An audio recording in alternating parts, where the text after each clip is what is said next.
I'm this and that for life. This and that for life. I'm on rest for life, nigga. This is blood. Hey, yo, Madara. Here go a class for you, it ain't my up. nigga. I don't see it up.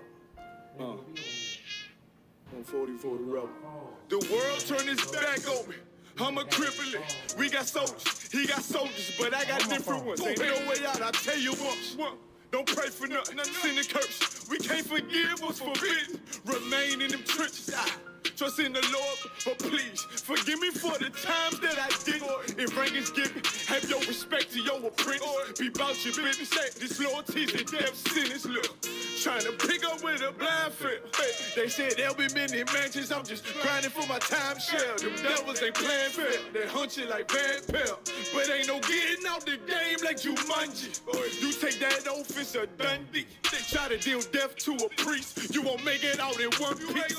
So you can stand. Just make sure you got the heart. Say your name 3 times, then it's death do us part. So how you feel about this truth I done shown you? This ain't the life you think, little nigga. I should want. Even your own people go disown. And the Lord said they hate you for my name, so you better keep it on. Ain't no more guessing, ain't no more questions. Make sure my election till I'm tucked away like George Jetson. Murder for capital, now it's murder at the Capitol. The world in amazement, we like fuck 'em, raise it, raise it. I pity those watching life as it go by. Be giving mercy in this life, I don't know why. In pump smoke, never try to. The dead at home, my brother be the dead, it's sold out on. Either fold or salute, my nigga. Salute, my nigga. They like, how you stay focused? I told them I'm motivated cause of you, my nigga. Brotherhoods and weapons, still got weapons on the scene. And I never do my niggas like Bishop did Raheem. Never mind in all beliefs, they under anesthesia. Shorty say she need me, say she wanna let that love go. Told I let that love grow. But if I bring you to my bed, that's a blood oath. Know what it is, man. So, how you feel about this truth I done shown? This ain't the life you think, little nigga. I should want. Even your own people go disown. And the Lord said they hate you for my name, so you better keep it on. Yeah, yeah.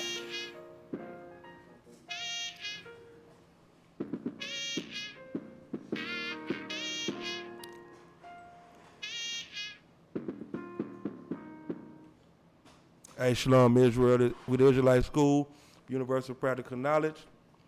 Started out of 1 West 125th Street, Harlem, New York, under Commander General Your Honor. Today is the Wednesday law class. I'm in Killeen, Texas. Clap it up for Killeen, Texas. You know what I'm saying?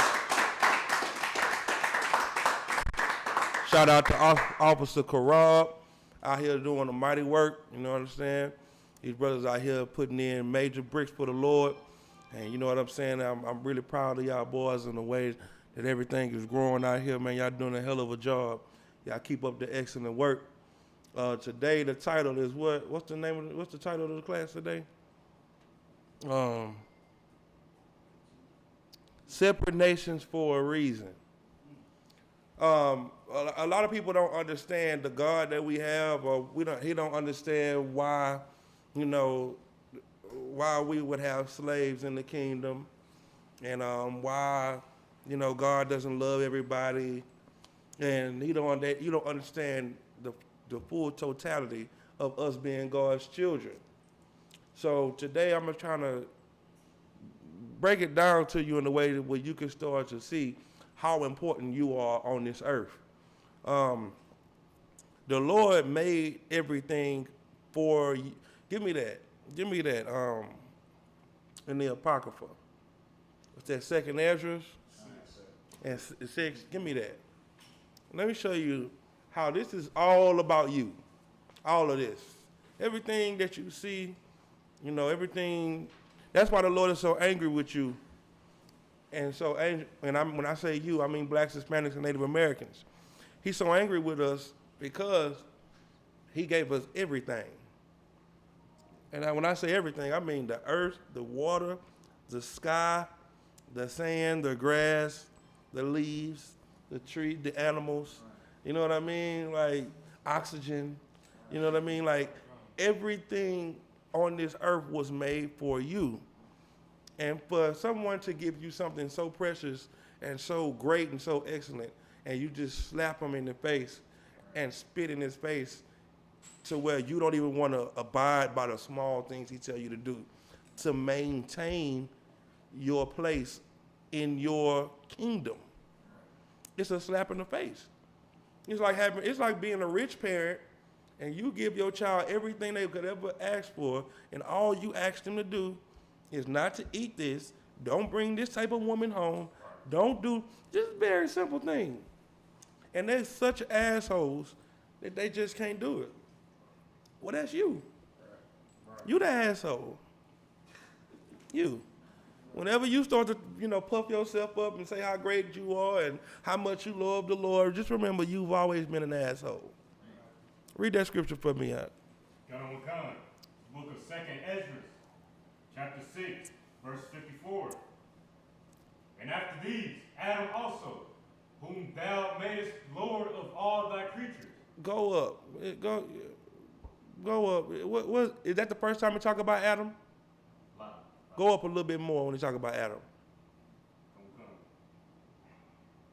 That's exactly what I want. Is there another part right above there that talk about Adam? That's fine. You can start right there. That's fine. After these, Adam also, whom thou madest Lord of all thy creatures. He made him what? Lord of all thy creatures. Adam is not the first man on the earth. He's the first man in the truth. And he's the man that all nations come from. Right? So that means all nations come from who? Adam, sir? Yeah, but make it clear. All nations come from whom? One man? We got Adam. So all nations come from who?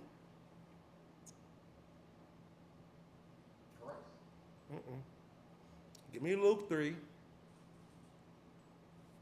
Let me get Luke. Hold on, you hold that. No. Give me Luke 3. What you gonna say, Tabitha? All nations come from God. Somebody give me Luke chapter 3. And I want you to start at 38. verse 38. Come. The book of Luke, chapter 3, verse 38. So we know that this scripture above this is the lineage of Christ. All the way from Christ, all the way down. Right? Go ahead. Which was the son of Enos, which was the son of Seth, Right? which was the son of Adam, which was the son of God. The son of who? God. The son of who? God. Now read what you just had over here, Kazar. Come. And after these, Adam also, whom thou madest Lord of all thy creatures. Of him come we all. Of who? Of him come we all. The I don't want to give it to you. Damn, what was the question I initially asked y'all? You said all nations come from who? Yeah, all nations come from who? Israel. Thank you. Give him a hand. That's right. Every nation on this earth comes from you. And the reason it's in the Bible is to show you how important you are. Lot is a nephew of Abraham, which comes from Abraham and Eber. Everybody comes from you. Moab comes from you. Ammon comes from you. Esau comes from you. Ishmael comes from you. Elam comes from you. Everybody, Ham comes from you. Every nation on this earth comes from you. You are the daddy of every nation, but you are the baby of all nations. You're the youngest of all, but the world was made for what? For your sake. This is your planet. These are your trees and your animals and your leaves and everything that you see on this earth. It is for you. Now keep reading, Kazar. Come. And the people also whom thou hast chosen. And who? And the people also whom thou hast chosen. All people come from Adam? and the people of Israel come from Adam. This is us. This is our world. Keep reading. Verse 55. All this have I spoken before thee, O Lord. Go ahead. Because thou madest the world for our sake. Made the world for who? For our sake. For all people. For our sake. So now, the world was made for you. It was made for you to rule, for you to set it in order, set it in place, and you didn't want to set it in order and set it in place. So what happens to the world?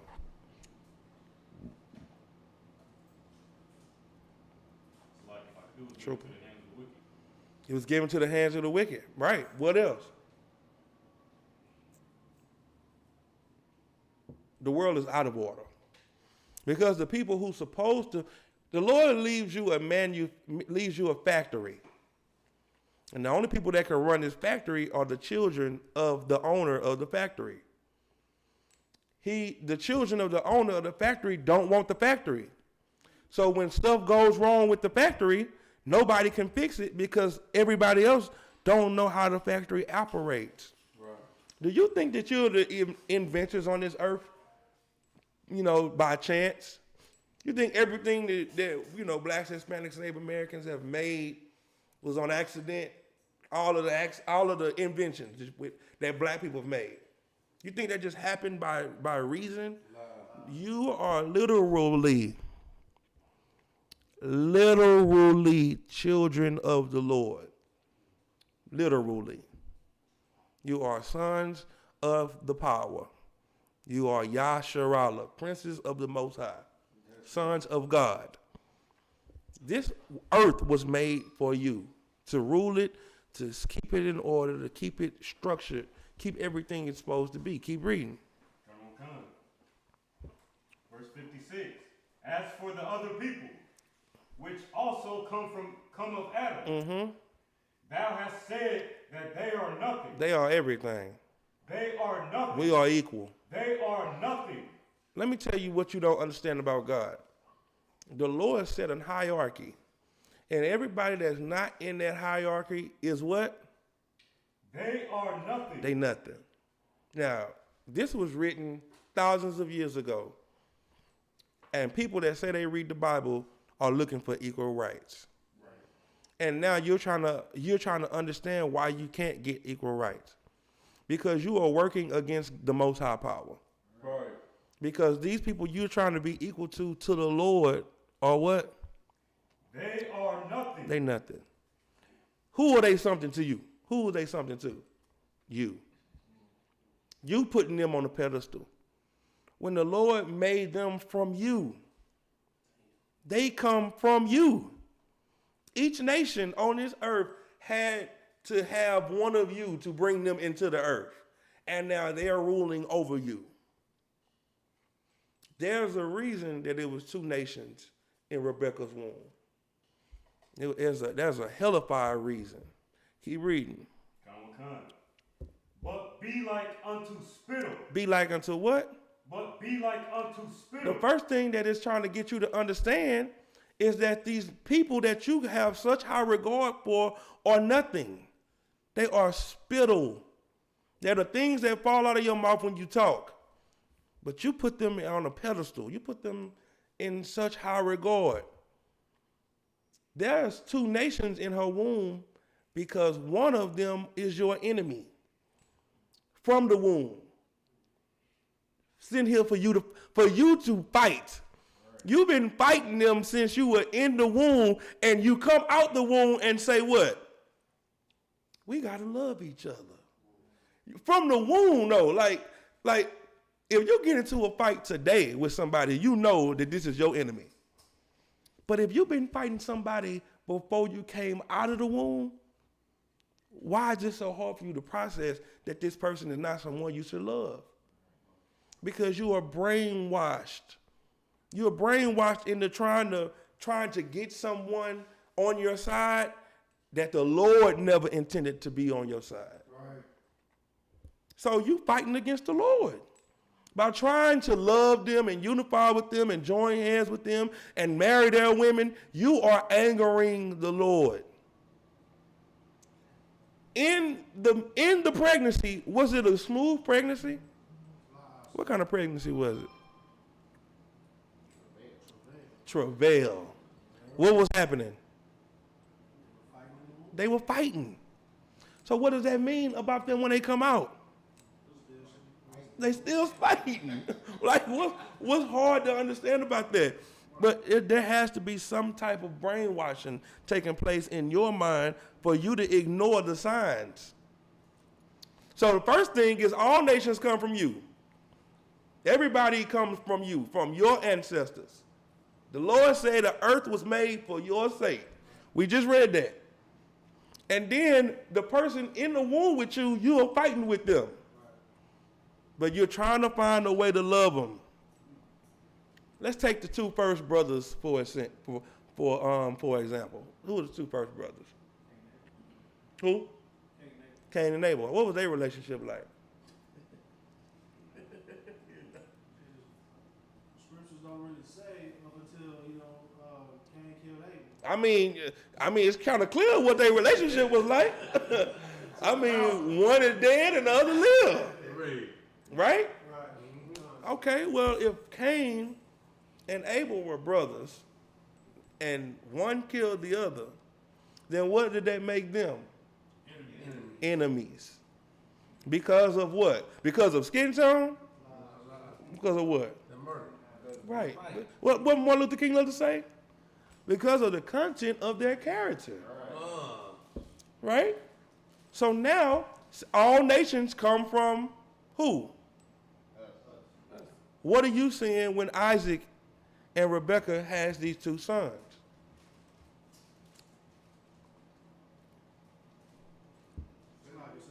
What are you seeing when Isaac and Rebekah are having these two sons? A repeat of Cain and Abel.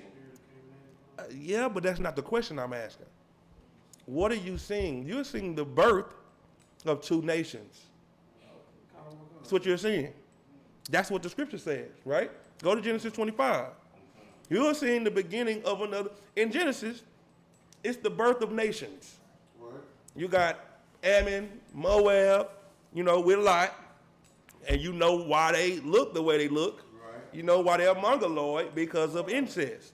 And they still carry them same traits. You understand where Ishmael comes from. You know why he looked like us, but he not us. You know why he has the characteristics he have, because it tells you in Genesis. Go ahead. Real quick, we were talking about Ishmael. A lot of people want to say that regardless of Ishmael got that promise he got, they know he gave to his mother, that gave him Right. to be a great nation. They were still saying, wouldn't he be an Israelite because his father was who his father was, Abraham? Anybody got an answer for that? Go ahead, Trooper. It's like, if I could, Ishmael was given a promise, but Jacob was given Israel was given the covenant, yeah. That's true. That's true. Get a trooper a hand. That's true. That's right. Yeah. But that's not going to cut him, no. That's not going to cut him. What was your question again? My question was, since Abraham was the father of Isaac and Jacob now, this is the question. Why is Ishmael only got that little promise? Right. So, Go ahead. Abraham was not Israelite. Abraham was the father of many nations. You know what I'm saying? So even though Ishmael came from him, but Abraham was the father of of Israel, which was a nation. He was the father of Ishmael. The covenant went to. Go ahead. Oh, it's because it's what the Lord said. Because we can say the same thing about Jacob and Esau. Right. You know what I'm saying? It's what the Lord said. Thank the you. Lord told Abraham, I'm doing this through Isaac. This is the covenant. It's not with Ishmael, because Abraham prayed on Ishmael's behalf, like, let him live before you. But the Lord, it's not what the Lord says. It's about the seed of promise. right. Right? Who was the seed of promise? Isaac was. Why was Ishmael even here? Because of Sarah. Because of Sarah, the dad's sisterhood. So like, not sisterhood, but show You gratitude. must say sisterhood.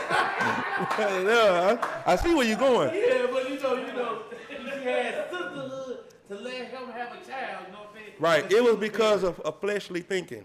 Right. It was because they really didn't have faith in the Lord. The Lord said, I'm going to give you a baby. She was like, look, we're not going to have a baby. So basically what the Lord is telling me to do is to get you another wife so she can have you a baby because I'm not going to have no baby. Right. And then the Lord was like, no, I said you are going to have a child with Sarah. And that's the child I'm going to bless. So that's why it didn't matter what they did. And that's why he sent her away with Ishmael, because this wasn't the seed of the promise. Right. Okay. You see what I'm saying? So when people say that, it's just they don't understand. They think a blessing is the kingdom. Right, but that's not the covenant. The covenant, the agreement that the Most High made was with Abraham, Isaac, and Jacob and his seeds. You see what I'm saying? The seed of those that are chosen. And that's why, give me Romans, give me that scripture. Romans 9, and I'm starting like 11. And you bringing me right to the point that I'm finna make. You walking me right into the door. Romans 9 and 11. Oh, you can start at 10. Come. The book of Romans chapter 9 verse 10. And not only this, but when Rebekah also had conceived by one, even by our father Isaac. Verse 11. For the children being not yet born. By being what? Not yet born. They had to do good to get this blessing. For the children being not yet born. Go ahead. Neither having done any good or evil. Wait a minute. I thought you had to do good. I thought you had to, be saved. Anybody could come to Jesus and be saved. That's what the Christians teach. Right. The Bible said this was chosen before they was even born, not yet doing good or evil. Right. Christians always talk about predestination. Predestination. I was predestined. Like Christians believe in manifest destiny because they are white people in their mind. Right. That's what they believe. But this is not manifest destiny. This is manifest destiny for us. Right. That the Lord gave us. Right. Keep reading. That the purpose of God according to election. According to what? According to election. What is election? You ought to know this. I know y'all voted this year. How many of y'all voted? Okay, I'm trying to see. According to what? According to election. Go ahead. Might stand, not of works, but of him that calleth. Of him that does what? Him that calleth. Why are we so loved by the Most High? That's it. Give him a hand. That's it. Like, you should be happy to be one that's called by the Most High. And it's such a slap in the face for the Lord to choose you and you to look back and say, but what about them? Right. You wouldn't do that with the lottery. Right. You don't win. You don't do pick six. You don't get the monster ball and then say, well, I mean, what about my neighbor? You see what I'm saying? Right. You never do that. But when it comes to something the Lord gives you, you got to check on everybody else to make sure everybody else good. You the stingiest nigga in the hood. But when it comes to the Lord's blessing and the Lord's covenant, you got to share that with everybody. The best thing that you could ever have. Right. Keep reading. Verse 12. It was said unto her, the elder shall serve the younger. Stop. It was already said. You were already chosen. You were already called. It was already done. The elder will serve the younger. Why did the Lord not choose Esau? You want like the scripture, what he said, the scripture why? Just tell me what you think. Tell me what you think about why the Lord didn't choose Esau. First of all, he's a psychopath. Well, that's a good answer. Because they want to. Thank you. That's the easiest. Like that's how you think practical. He didn't want to. He didn't choose them. But think about this: if we're talking about two nations, You know, we got reincarnation in our nation. Right. You got 2 other brothers before this. One brother was murdered and the other was cast away. And it's so crazy to know how to find a nation. How can you find a nation in the scriptures? So like I made by I'm gonna ask it again. How can you find a nation today in the scriptures? seeing the curses, Right. The what and the what? the The spirit. Mm-mm. The gift and the curse. The blessing and the curse. You got to be able to identify what they were given and what their curse was going to be. So we can identify Esau because it says he will be blessed with the fatness of the earth. He will rule with the sword. You know what I mean? He would. It's all of his blessings. Then another thing we realize is with Cain, he said that he would be a fugitive and a vagabond in the earth. So he'll be a culture bandit, and he'll always be on the run from the law. So, go ahead. if I may, sir, it also said if you kill him, then you're gonna get killed 7 times. And if you kill him, you'll be killed 7 times 7, right? Then it show you the spirit of him, because when his grandson killed somebody, he said, well, if my grandfather was 7 times 7, surely it must be 70 times 7 for me. So now the people that has this same spirit in the earth today is Esau. You see what I'm saying? But what was the spirit of Abel? He wanted to serve the Lord. That's it. He never even got an opportunity to have a choice to do anything for us to even find out who he was, other than us seeing his offering. That's right. So in the womb, the Lord did what? Separated the 2 nations. And did what? Elected Who? Israel. Right. But he elected who on topic? Abel. That's who he chose. He gave him an opportunity because he never got the chance. See what I'm saying? And that's what you're not seeing. 2 nations are in the womb. And when it was time for those 2 nations to come out, then the Lord already had chose who he had. No matter how it had to happen. The mama had to tell him to put the stuff over his arm. No matter what had to happen, the Lord chose him. Right. And it was for a reason. Go ahead. So, Rocky, so you saying the prophet telling Rebecca that was because of what happened to Abel, not having the opportunity, he was going to give Jacob, even though it looked like Jacob was being a cunning and supplanter, it was the Lord saying he's going to get his opportunity to do what he wanted to do for me back then. Right. And Abel still feels the cry and the anger that he felt from being murdered in the past. And how do we know? Because the scriptures say that his blood was crying out. Right, but he was crying out in anguish. He was mad. He was upset that he was killed. So how do we know? Because they was fighting in the womb. Because they was fighting. Give them a hand. Because they was fighting in the womb.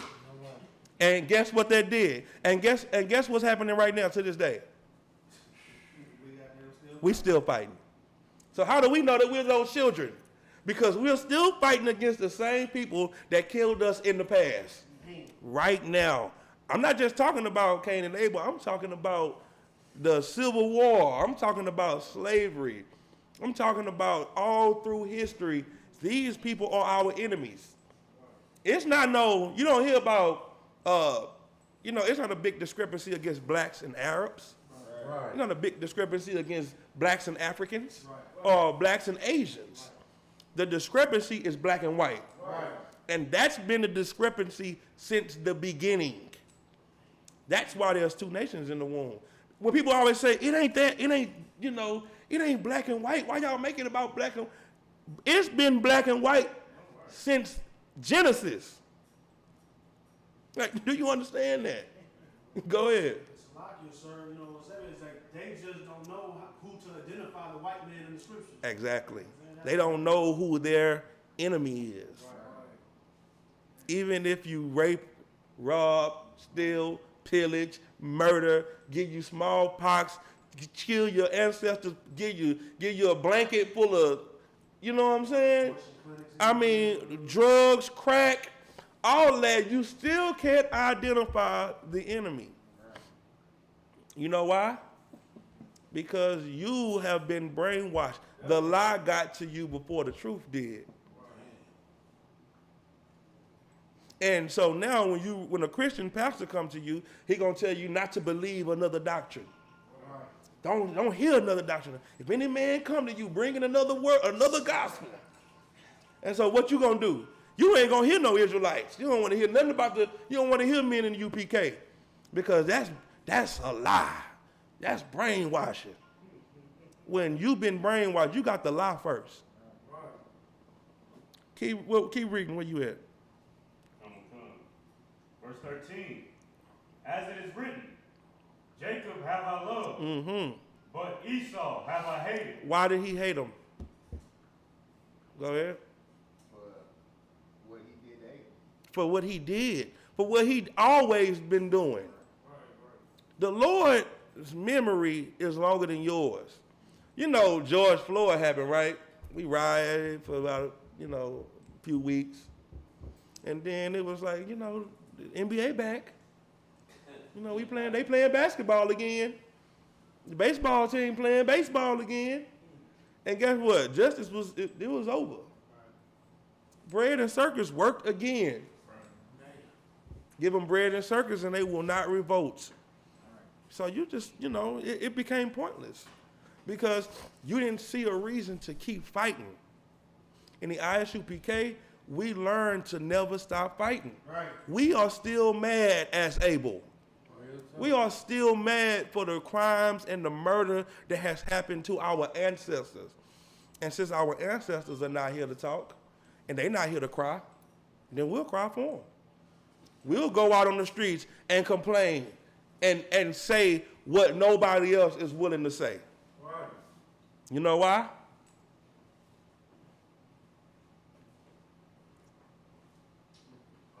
Why do we care?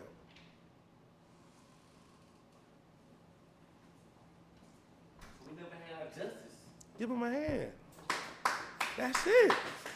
That's it right there. We care because we've never had our day to see them pay. Right. Now, imagine this. The Lord has made it that way. He made it that way because he made the earth, the trees, the water, the wind. He made the leaves, the grass. He made that pyramid, that chart, all that for you. All of it, everything on this earth was made for you. And you didn't want to listen to him. So you know what he said? I'm not going to give you justice. I'm not going to ever give you rest. You're just going to be crying from the ground. You're just going to be yelling for justice and marching and wanting to see your kids. I'm going to make it like that for you. Since you can't obey me, I won't give you what is rightfully yours. And that's the earth, Doc. You'll never get the earth until you actually fight for the right thing. They out here talking about Asian hurt, Asian pain, Asian hate. They're out here marching for gay rights. They marching for everything but righteousness. Nobody is marching and fighting for homosexuals to stop being gay so we can get the kingdom. You're not fighting so they can throw away drugs so we can stop having our people be drug addicts. You are marching for drugs, for homosexuality, for all of the evil that the Lord hates. So what is he going to do? He's going to keep hurting you. He's going to keep on plaguing this earth. He's going to send more plagues. He's going to send more sickness. He's going to send more famine. He's going to destroy this place because you don't know who to turn against. Right. You don't know who your enemy is. Go ahead. It's just heavy when you bring it out so wrong because when you say cry from that, his blood cries out from the ground, it's crying out from that low place. And what's heavy is because in Egypt, they were in that low place because of the oppression of the what's heavy is that he took them out with wealth, but put them in an environment that was still dust. Right. To have to build the kingdom, set up the kingdom in the middle of the wilderness. Right. Because that's when we got to learn it at. We have to learn it from the ground up. Because like how you say, our priorities in the dust and the ground is all wrong. Right. Man, We are so focused on getting to the mountains that we're not learning the lessons we're supposed to get in the dust. We look into the hills, but we won't even learn. We won't take the lessons that we learn here. Like, this is where wisdom lies.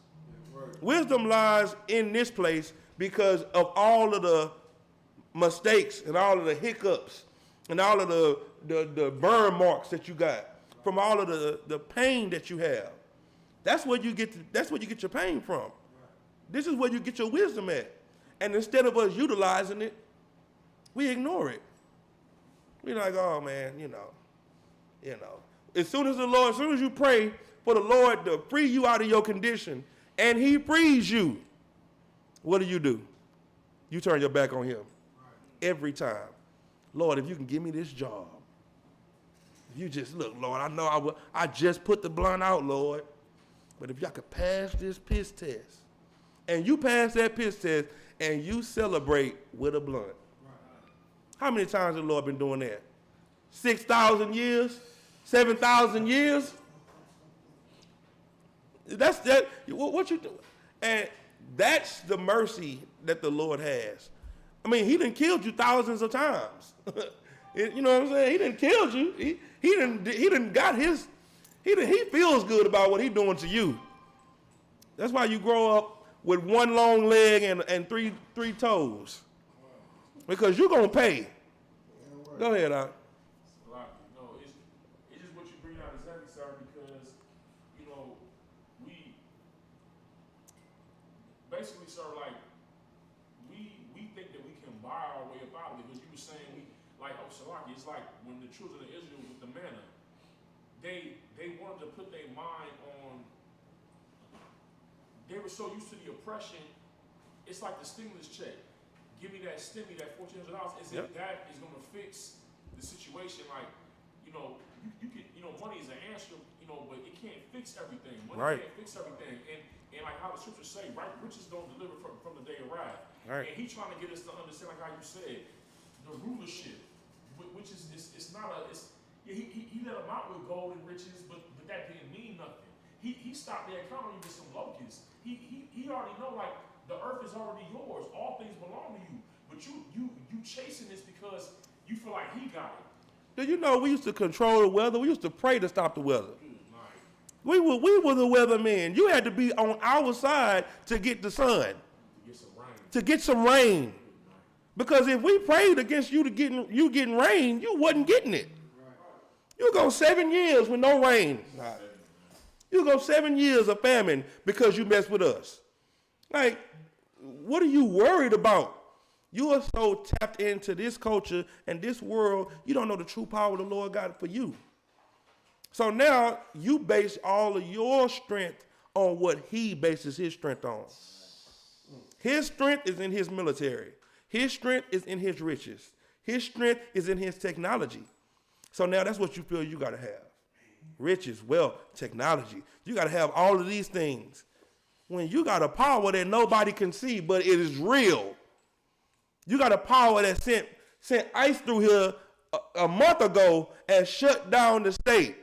The energy state, the power state of the United States was shut down. Why can't you just tap into him? Instead of tapping into tapping into that side of your mind that's all about money and all about riches and wealth. That's what you're not tapping into. You see what I'm saying? And that's what the Lord wants you to do.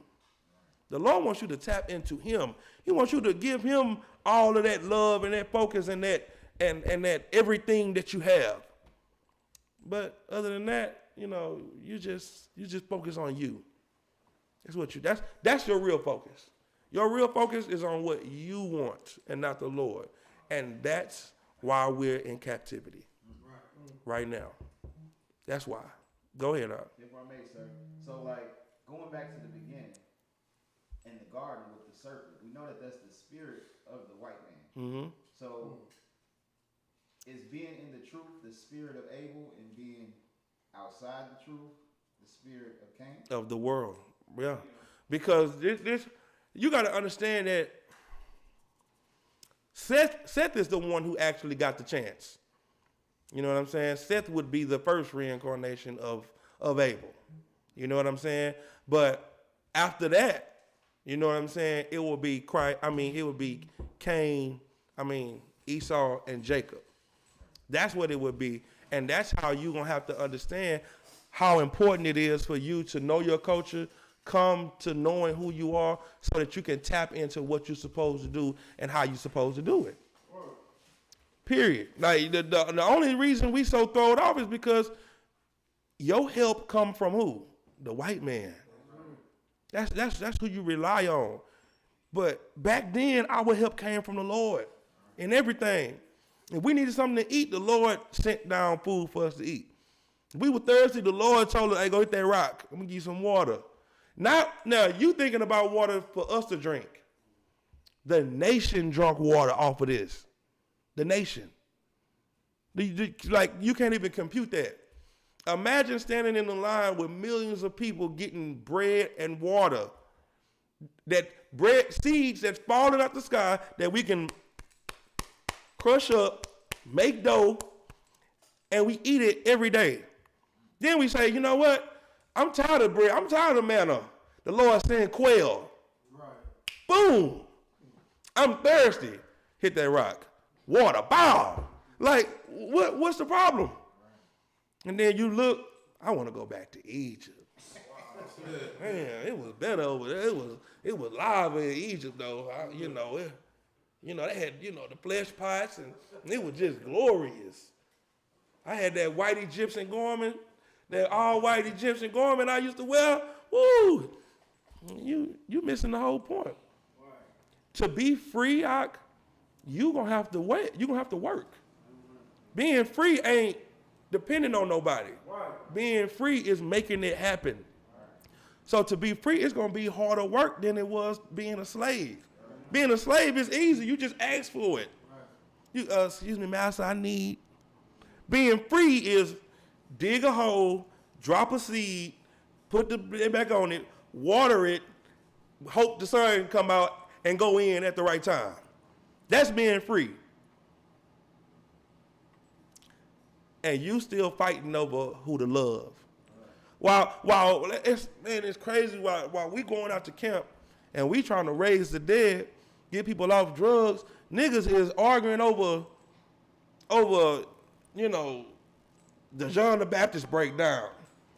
And nigga, what is the problem? You don't see these people out here dying? And you want to argue over nothing? And you out here in your tennis shoes with your mini skirt on? Come on, man. Listen, man. Anybody that's not in the truth, you wasting. Like you are set up. You are an agent. You are Esau. You're Cain. You're an enemy to the truth. Because what is the truth here to do? What are we here to do? We're here to gather the flock. Now, imagine this. The Christian church is the place that everybody was in. I'm going to just use them because that's the place where the majority of people come from. Now, when you come out the Christian church from being lied to for all your life, you come into a new community called the Israelite community. Well, the way it's supposed to be set up is you're supposed to come out the world into the truth. But these fake groups have made it to where now you have an option on which doctrine of Israelite lies you got to go fight through now. So now instead of coming out the world into the truth, you come out the world into, damn, do I want to go to the rape group? Do I want to go to the white girl pleasers? Do I want to go into the one wife group? Do I want to go into it's so many groups. Now they look too mean. I know they all come from them, but I see why they left. I see why they left them because them brothers is too hardcore. I know they beating they women. I know they over there. And that's the place that everybody should be in and everybody should look like that. Right. If everybody looked like that, they wouldn't have an option. They wouldn't have a choice to get lied to go to another place and die. That's right. Because that's what they doing.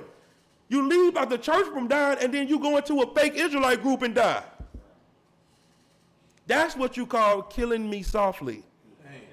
That's what that is. They killing you softly. They got smooth words. They telling you what you want to hear. They got part of the doctrine. They got the 12 tribe chart. You know, they telling you the white man is the devil or the oppressor or whatever they telling you. So you're getting some of it. It sound good. It feel good, but it's not. It's still death. Right. And it's the same thing as Esau and Jacob.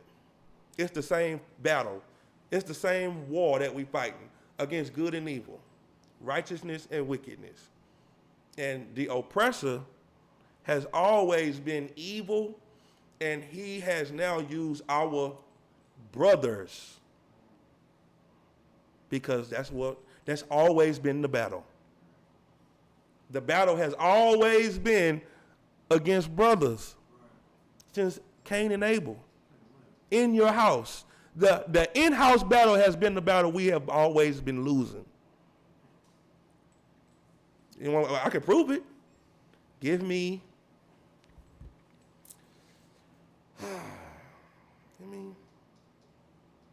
Matthew.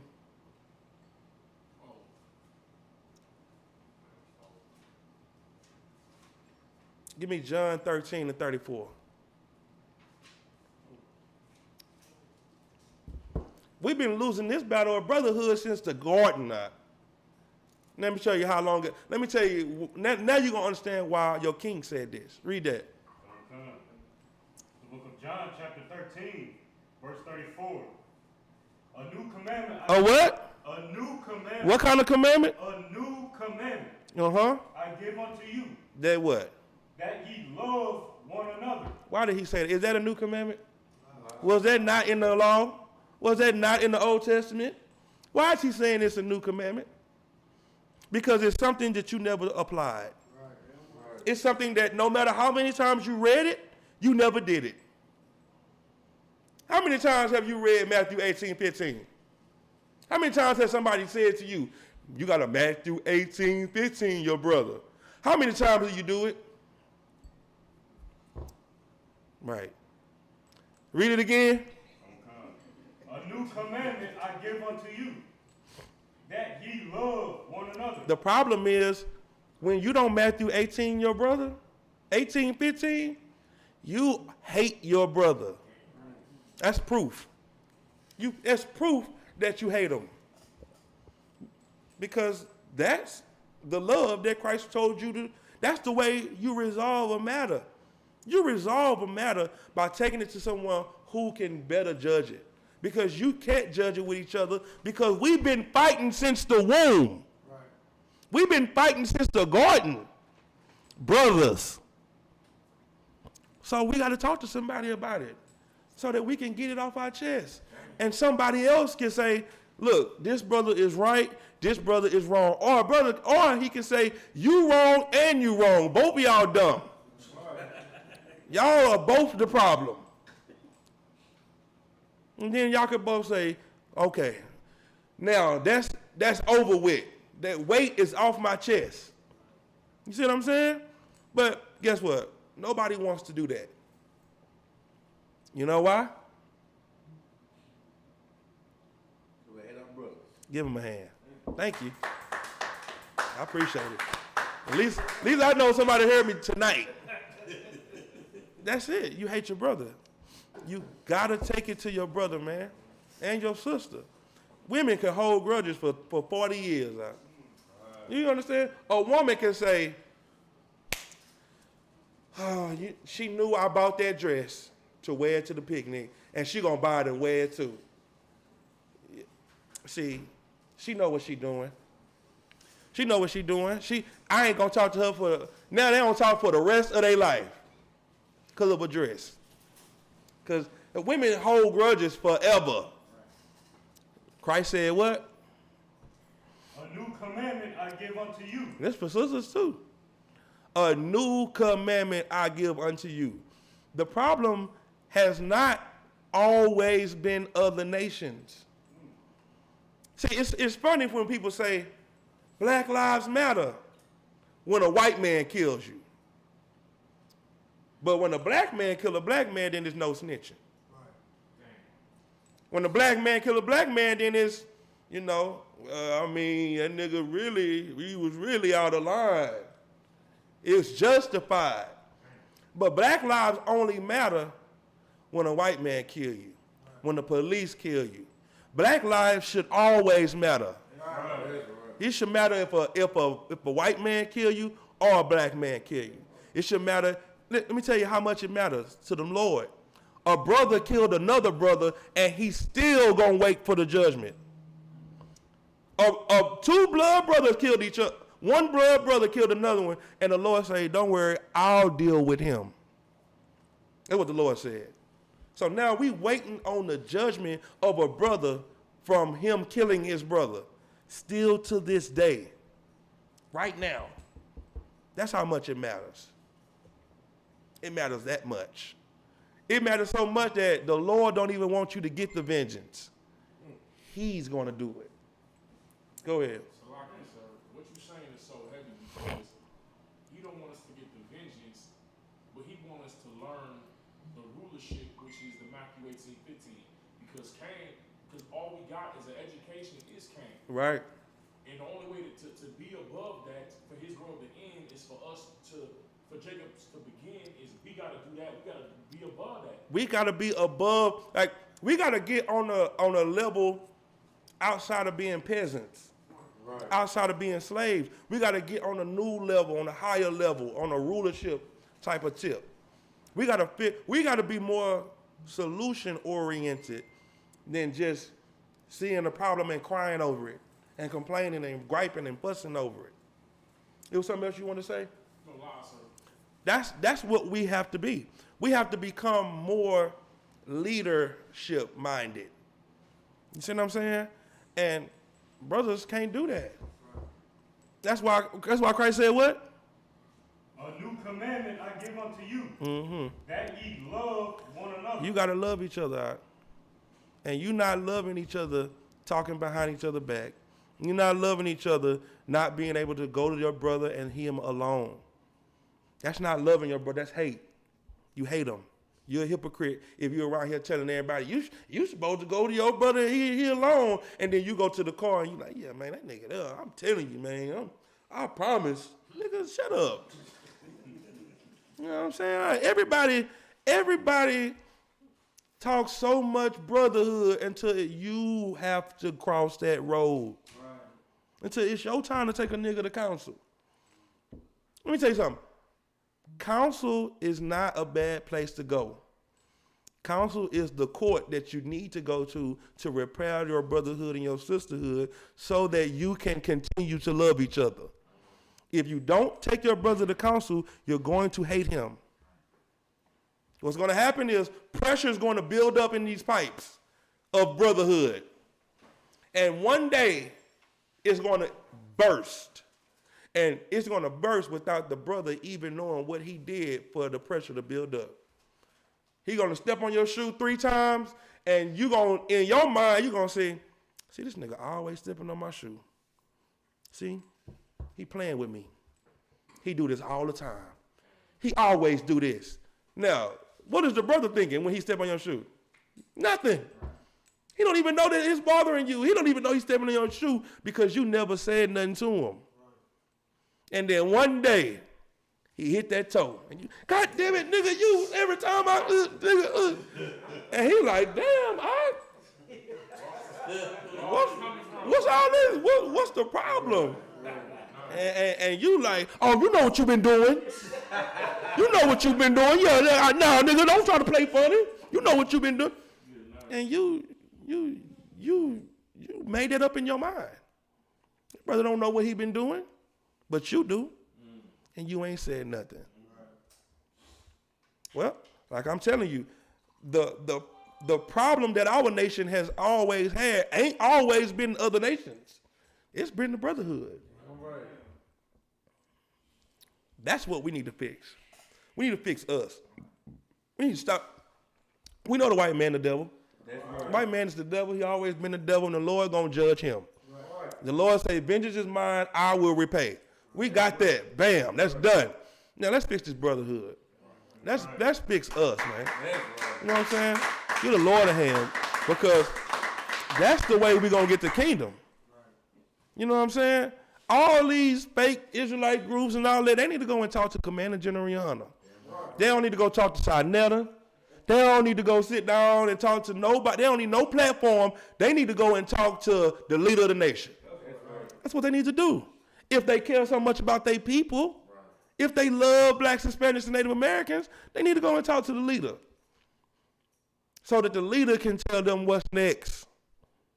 Getting on there trying to debate a nigga, that don't mean nothing. That don't mean nothing. They need to either talk to Commander Junior Hunter or shut up. That's what they need to do. Somebody got something else?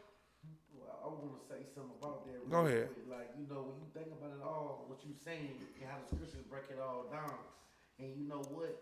I realize why the Isupk up on the Commander Junior Hunter, the truth is because we, even though that curse is still out with the eye back in Deuteronomy, brother, we done put that behind us, Saran, to love one another, man.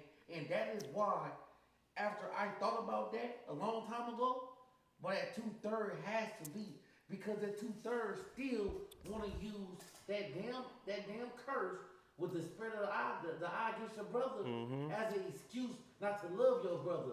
But guess what though, man? That is why this truth is so good for the true warriors, because at the end of the day, when you see the Isupk, like you said, man, you see true warriors, true men. You understand? But guess what? We do have compassion for one another. Yep. We have mercy for one another, man. And this is why I always say to one of y'all was shy for giving me this truth, man. And I can't see nothing better than this truth, man. I always encourage my brothers and my sisters to come into this truth, because there's nothing like it. Give them a hand. Give me Matthew 19 and 19. Give me Matthew 19 and 19. Yeah. Not loving your brother is self-hate. That's what it is. You want to see why we so destroyed? Read that. It's the book of Matthew, chapter 19, verse 19. Honor thy father and thy mother.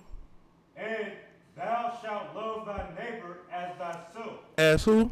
As thyself. As who? As thyself. Why do we hate each other so much?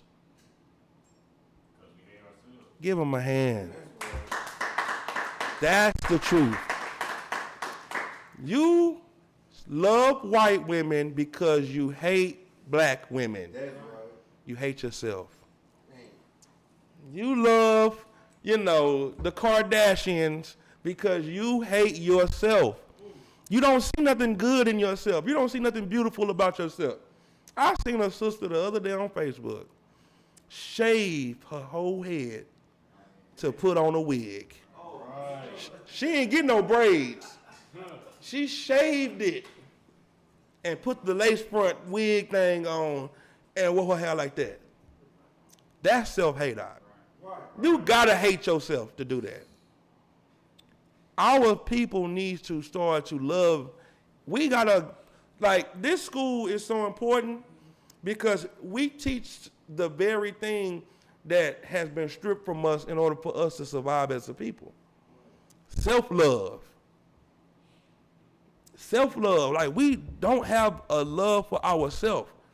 We are fighting to love our enemies instead of loving our people that we're supposed to love. Right.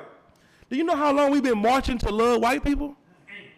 Marching for years and years and years to love the people that raped, robbed, and pillaged and stole your identity and stole your land and your language and everything that you are. They stole it and you fighting to love them. You will march for Asian hate before you go to a black march. I ain't making it up. When we go to the marches, them Black Lives Matter marches, and we go out there and blaze on them for how stupid they are for going out there and joining with all them homosexuals. Right. How they done joined the gay movement to the Black Lives Matter. Why is it when black people start saying they lives matter, then everybody else got to say they lives matter too? Black lives matter, gay lives matter, blue lives matter, all lives matter. Why our lives can't matter alone? Why do we have to beg for our lives to matter? Right. We gotta beg for civil rights. Just treat me civilly. Be nice to me. Go ahead, Doc. No, just to answer your question, Saran, it's because they all come from Adam. So when you cry out, they feel like they gotta. I'm tapping into you too. Right. You can't separate us. They don't want. The Lord called us to be separate, but they're not gonna let us be separate unless we say that we separate. Give him a hand. That's where being free comes in. If the people that pay you see you trying to separate, then what are they gonna do? Stop paying you. You're gonna have to start being able to be independent so you won't have to depend on them. That's what we're gonna have to do, right? It takes sweat and tears to be free. But once you are free, you're free. Right. You know, America ain't always been such a great country. It was built. And it was built on the back of slaves. So why is it bad to have slaves? When the Lord said he wants you to have slaves, I can see if we were just, if the UPK was the only one saying, we're going to have to start civilization over and we're going to have slaves. And I can feel why you would think, well, you know, those guys are really mean. That's kind of racist. The Lord said, you're going to have servants and handmaids. You're going to take them captives, who captives you were. You're going to rule over your oppressor. And you say, I don't know about that. No, that's not my Jesus. That's not my Jesus. I don't know that Jesus. That's that Old Testament. Yeah. Go ahead. So don't the scripture say that we should be praying to him, you know what I'm saying, for the heathens to be our inheritance? That's what. Give him a hand. Yeah. You don't even know what to pray for. Like you praying to a God that wants you to have slaves about sharing. What? What? Like, are you understanding? Like, it's like talking to a bully. Like, hey, dude, would you like my lunch today? Nigga, I want your lunch every day. Nigga, what are you saying? Yes, I want it. Give me that. What, Psalms? Psalms 2, sir. Yeah, Psalms 2. Give me that, Psalms 2, and I think it's like 8. You got to learn what to pray for. That's right. What the hell are you praying for? World peace? Right. Unity? Come on now. Psalms 8. Oh, let me see. Hold up. No, that ain't it. That's it? Oh, I'm in the wrong chapter. Go ahead. I'm in chapter. Yeah. Go ahead. Psalms chapter 2, verse 8. Yeah, that's me right there. Read that. Ask of me, and I shall give thee the heathen for thine inheritance. See, that's the kind of God you serve. Right. You serve a God that said, look, if you ask me, I'll give you white man for a slave. I'll give you Esau, your brother, for a slave if you ask me. I gave you that house you asked for. You asked for that house, didn't you? I gave you that house. You asked for that car. What did I give you? When you said, Lord, I just need a way to get to camp. I just need a way, Lord. Can I get to camp? Look, Lord, just free me up on the weekend. Give me a slavery so I can be able to go to camp. Then you go in, you're like, look here, Miss Boss Lady. I can't work on the Sabbath. This is against my, I understand. Like, damn, you understand. I'm off on the weekend? You can be off every weekend. You like, man, Most High in Christ. Then you like, well, sir, can you give me a car so I can get to camp? And he like, you get on Facebook and you get to looking, damn, this car is $2,500. I got $5,000. I can do that. Thank you, Lord. Well, if he did that, why don't you say, Lord, I sure wouldn't mind a field full of devils, field full of oppressors. Throw me a couple of Asians in there too, because they work hard. I want me a good squad of Asians, at least 12. And I want a couple of East Indians, but I got to keep them far away from the house because they stink. If you get to asking the Lord for that, what the Lord going to do? You ain't even got no land. You're going to have East Indians in your front yard, lined up. Why don't you have it now? No. Say what? Because you ain't asked. The Lord gave you listen, give him a hand. Look, the Lord gave you a job that you asked for when you were smoking and selling weed. You were selling weed and crack. And you was like, Lord, I'm going to wash this money with this little security job. I'm going to get this little security job. I'm going to clean this money up. I'm going to just funnel it through here. So now you're going to see me, I got a job. I'm good. The Lord was like, get a nigga that little job. Let him have a job. Well, ask the Lord for slaves. Right. Read it again. What does it actually say? Ask of me, and I shall give thee the heathen for thine inheritance. Now, what's wrong with that? I'm going to tell you what's wrong with it. You're not in the spirit of Christ to ask for something in his will. That's right. You don't ask for things in the Lord's will. Whose will do you ask for stuff in? Your will. When you say, our Father, which art in heaven, hallowed be thy name, my will be done on earth. That's what you say. My will be done. That's what you're saying when you selfish. Go ahead, Doc. If I may, sir, it's so heavy that you're bringing that out because, like you said earlier, the Lord never forgets. Like, he remembered all the way from the beginning and just giving us a long list of a reason why we should be asking for this the whole time. Right. And we still can't even get with it because we still trying to save it. He giving us the records. Right. You reading the records. Like, damn, they've been messing over me for a long time. Can we just love each other, though? Please? Go ahead. What's so heavy is he ain't say ask for your own just to have. What did it say, Kawazai? Read that one more time. He said a key word was so crazy. Listen, read that one more time. Book of Psalms, chapter 2, verse 8. Ask of me, and I shall give thee the heathen for thine inheritance. For your inheritance, man. That's a birthright. And inheritance is a birthright. And we ain't asking for that? Good night. So he's saying, ask of me, and I'm going to give you and your kids, and your kids' kids, and your kids' kids' kids, slaves. Wow. The white man must have prayed this prayer. he had to, because they got it. You've been a slave from generation to generation to generation.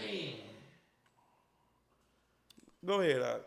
And the thing about it is, when they hear us talking about, when they read that scripture, he'll give us slaves for our inheritance. In their mind, they're thinking of slaves like how we were being treated, and you know what I'm saying, how we were slaves. You know what I'm saying? But the thing about that is, when we have slaves, we're gonna have slaves righteously. You know what I'm saying? That's right. They're That's not right. gonna be eating no goddamn pork. You know what I'm saying? They're not gonna be doing all this kind of wickedness. You know what I'm saying? We want to rule them in righteousness. That's right. That's right. Keep reading. And the uttermost parts of the earth for thy possession. And I'm gonna give you slaves, and I'm gonna give you land.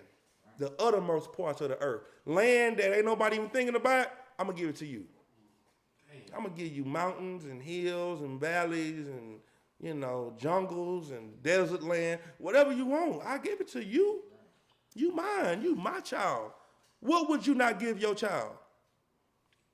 You would give your child anything you want as long as it ain't gonna hurt them, as long as it's lawful.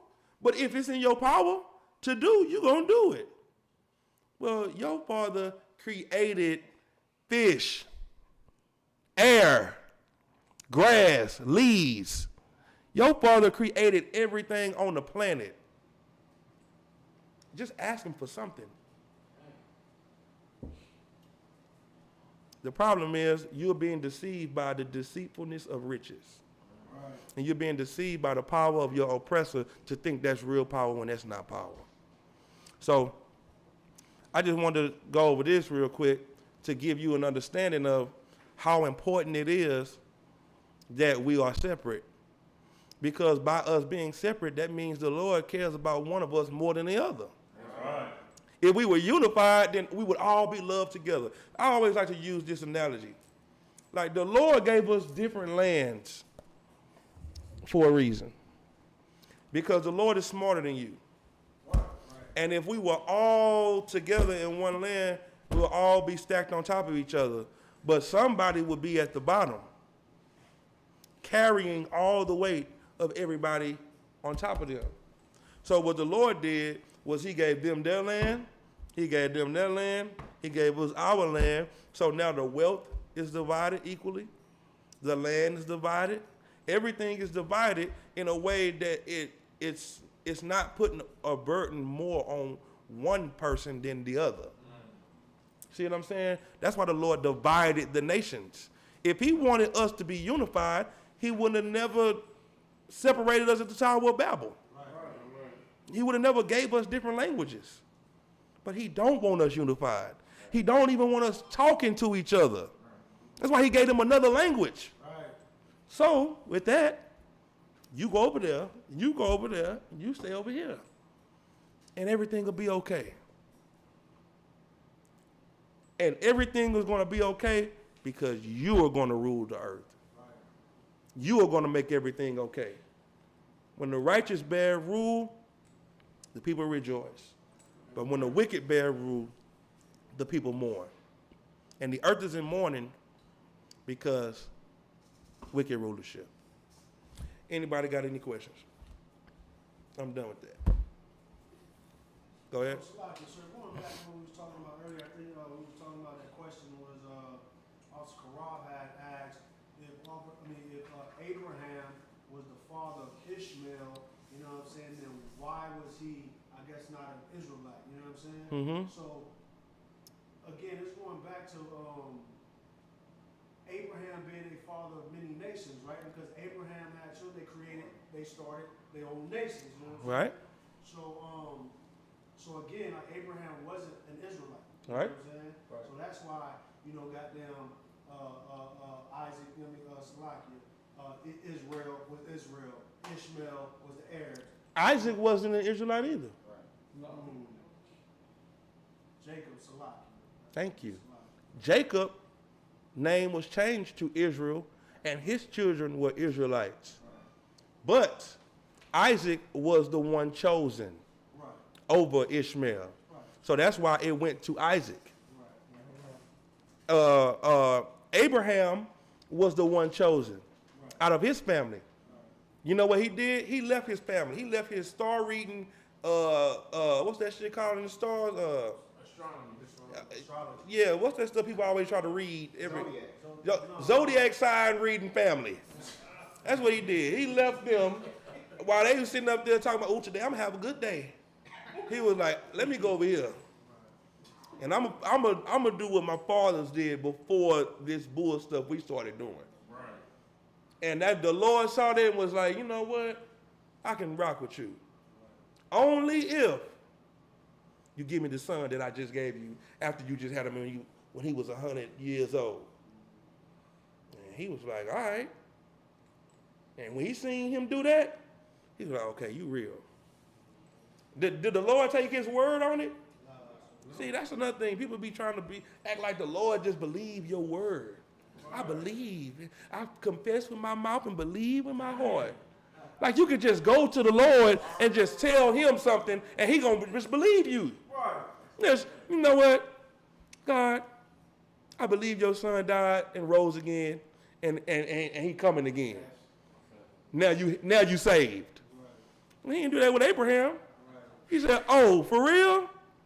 Okay, take that boy up there that you've been waiting for all this time. Now, how many Christians you know will pray for something, and then right when they get it, the Lord say, all right, go kill it? Nah, that ain't my Jesus talking. That ain't my Jesus, because my Jesus, I prayed for this, and he gave me this. He ain't trying to take it. But what about the Lord give it and the Lord take it away? Nah, they don't apply to this because he know how much I want this. You don't know the Lord. You don't know God. Okay? So you come here and we'll teach you about God because we know him. We got a relationship with him that we don't even want to have. I don't even want, listen, I don't talk to the Lord. The Lord don't talk to me. I go to class, I learn the breakdowns, and then I teach them. Right. I don't want the Lord talking to me. Right. That's what you don't understand. See, you think God is what your pastor tell you is. Right. He's a terrible power. Right. You listen, man, I like sleeping. I don't want nightmares. I don't want, I don't want to be thinking that if I go to sleep, I'm going to see him again. Right. Nah, I'm good. Just give me the breakdowns, and I'm going to break them down, and I'm going to say, Barakatah Yahweh Yahweh Shah. That's it. Real talk. Go ahead, If I may, sir, I was going to bring out a precept in that Psalm 2, verse 11. Serve the Lord with fear and rejoice with trembling. That's what you do. That's what I do. I serve him with fear and I rejoice scared. Because I respect him. I respect the Lord. Like a lot of people always say, ooh, I sure can't wait. Wait till my Jesus comes. Thank you. Nah. Listen, I need a little more time. I need to do some more impressing. Now, I want to show you, Lord, that, what I was doing, I'm sorry. And I don't feel like I've paid you back yet. I don't feel like I will never be able to pay you back. But just give me a little more time to do some more work. And everybody think, oh, I just can't, I'm just waiting on Jesus. Listen, man. That's your Jesus. You wait on your Jesus. I'm a work, you know what I'm saying? And whenever he come, I'm going to fall to the dirt, put my face in the ground, and hopefully I can stand up with my head still connected to my shoulders. That's right.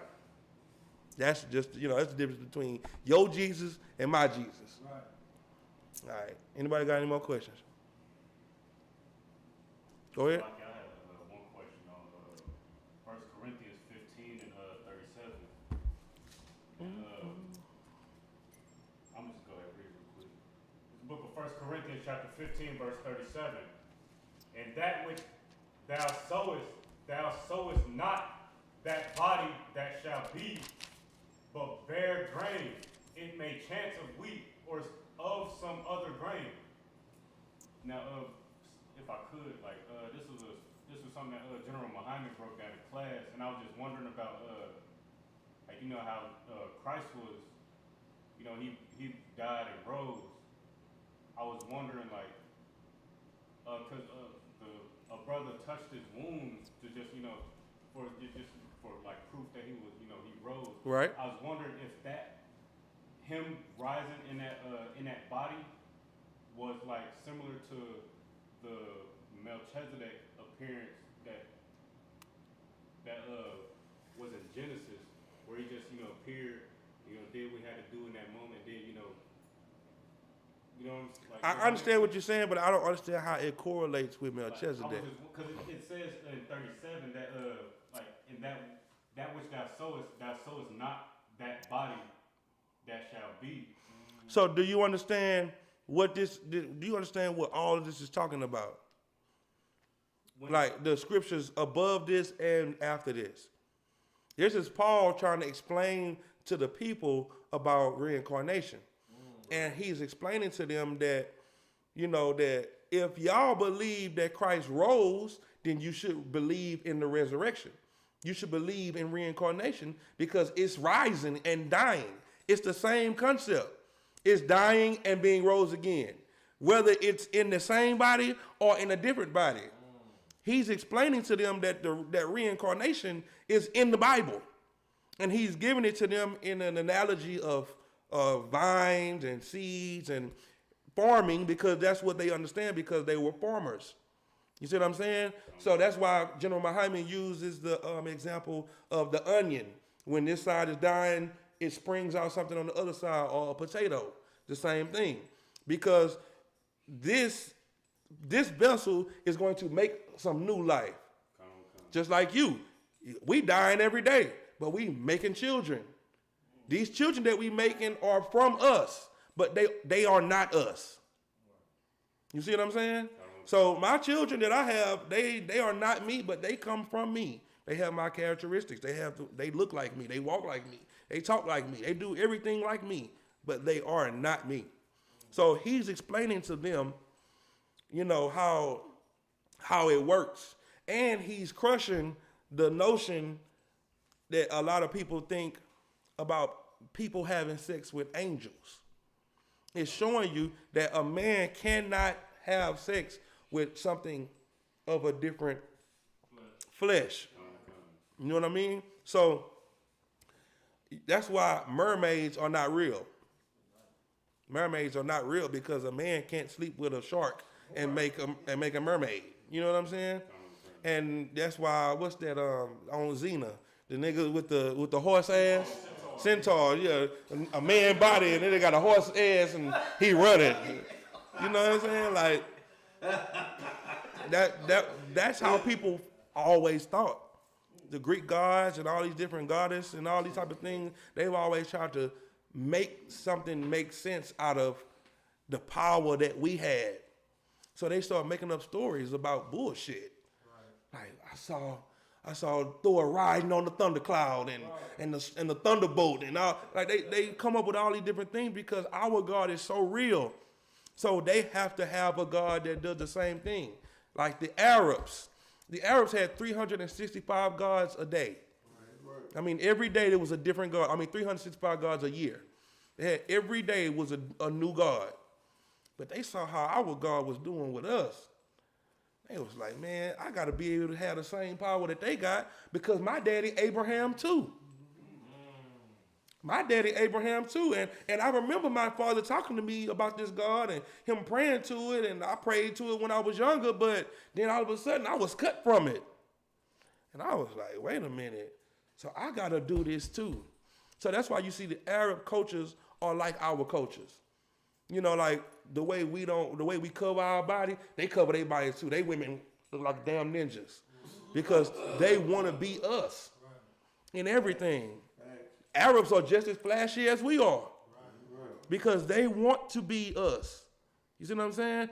And the Lord is just showing in this chapter that what people, Paul is really cutting them to say that if they don't believe in reincarnation and if they don't believe in the resurrection, they can't believe in Christ.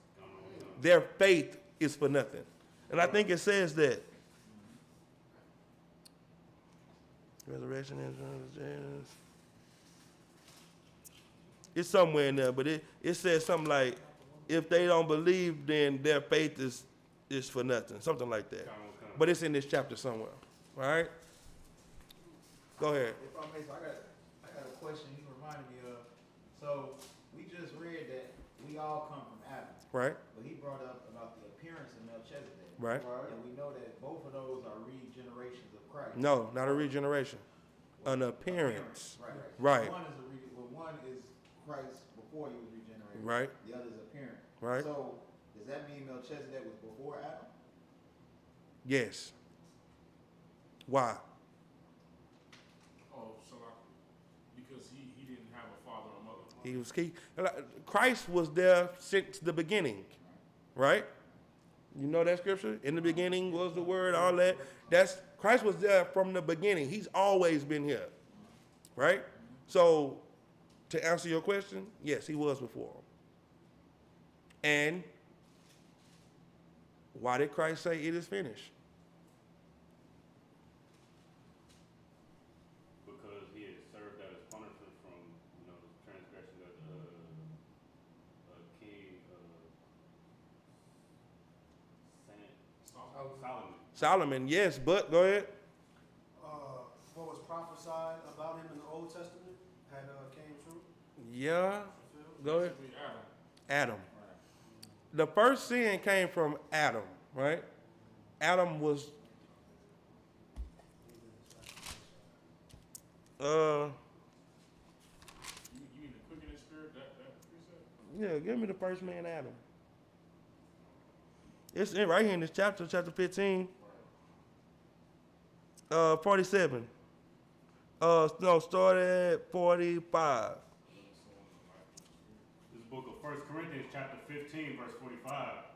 And so it is written, the first man, Adam, was made a living soul. The first man what? The first man, Adam, Okay, go ahead. was made a living soul. Uh-huh.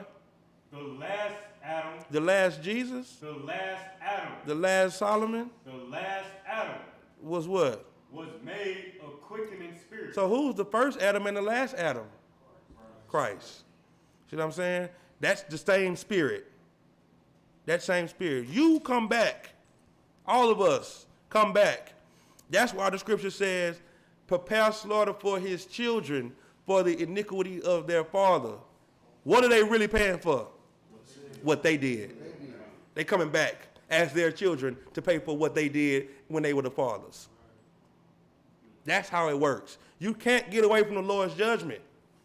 That's why I said you can't run from God. Because the Lord will kill you, bring you back, and then deal with you again. He'll kill you, bring you back. You have no knowledge of what you did, and you are paying for something you did in the past. That's the Lord. That's your power, your Father. Go ahead. Oh, go ahead. Just one more part to what you were saying. Uh-huh. So does that mean because we don't know of his birth, is he not a man? He's not. He has no father or mother. So that's why you could say that the first man is Adam, and from all men come Adam. Yes. Because they can still be before Adam. Yes. Go ahead. No, I was just gonna say, so that's like the same thing with us. Like, we're paying right now in this captivity for the shit that we did, you know what I'm saying? Yeah, that's how it works. You pay for the crimes that you've. The scripture said, give me Ecclesiastes 3 and 15.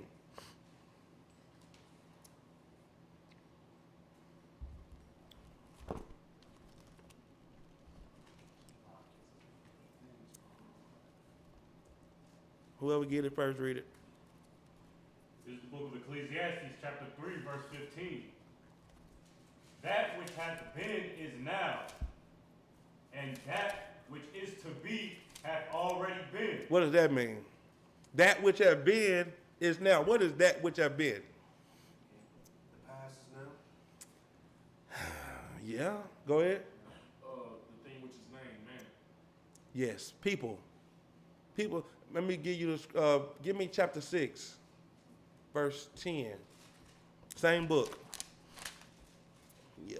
This is the book of Ecclesiastes, chapter 6, verse 10. That which hath been is named already. There you go. That's what he just said. Go ahead. And it is known that it is man. So, what is the thing that have been that was named already? Man.